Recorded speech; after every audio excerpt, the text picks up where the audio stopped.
I started out as a comedian, a game show host is the last thing you wanted to be. Like that was like, oh God, please don't let me end up being a game show host. But I have to say, if you are a comedian and you end up a host of something, it's really great fun. I get to talk to the crowd and I have to have fun. And I think it's great, man. It's a great way to have a day. Unfortunately, Hope is not the quarterback of the Cleveland Browns this year. Forget have a job. It's a great way to spend your day. Having everybody applaud you and be nice, and you get to give away cards that aren't yours and get the applause for it. I'm telling you, if you ever get a chance to be a game show host, I would jump at it. The main thing is just to be nice to everybody when they come up here and make sure they're having a pleasant experience. But sometimes, it helps when you're quick on your feet, and when you've been in all these other situations, you're kind of like battle hardened and you're ready to go. You really have to clear your mind and keep yourself free of thought, You just have to be in the moment all the time and just go with the flow. And that's what you have to do when you're doing one of these shows, is just kind of free your mind and be in the moment. All that improv training really came in handy, when I started doing this in Power 10. Like every other week I'm flying out. Like I'll rehearse here Monday, and then Tuesday, Wednesday, Thursday I'll take Price is Right. Friday, Saturday are like promos or interviews or something like that. Sunday or Monday I fly to New York and I tape 2 days of Power 10. Then I fly back here, and then I have a couple days off, then I start back here again. Go ahead and press that button. It's going to go up, just press the button whenever you want to. You can only press it once.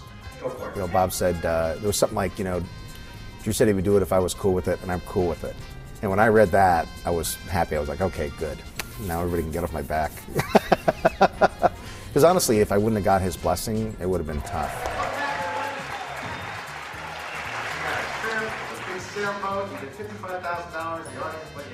It really felt right, Like I really felt like I belonged here the very first day. I remember it was real exciting, and it was emotionally kind of overwhelming. And I remember when I came out, I kind of like floated out here, almost cried because everybody was like applauding so hard, and it was pretty emotional. I did almost like I had to like hold back and not start like crying for happy, like right in the middle of the stage. It was pretty fun. It was pretty exciting. There's a lot of really good energy in this room, during the tapings usually, and it's like it's flying all around you, and you can just feel all this excitement and hope and desire, and all these wishes just flying around.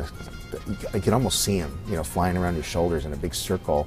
Everybody wanting to win, and all their energy is like, oh my gosh, I'm finally here. I want to get this thing, and it's almost like sparking off them, And you can't you can't help but get caught up in that when you're out here. The first time I had a meeting with anybody about Price is Right, about doing the show, they mentioned that the show could travel this year. So, but I think that's going to have to wait till after I learn all the games and get comfortable with everything.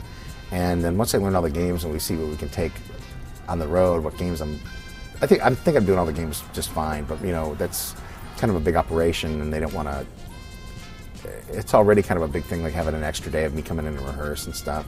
So then we'll decide on travel dates, and then it also depends on Power 10 and all that stuff. But hopefully, after the first of the year, we can pick a few cities and major markets and go out and come to your town.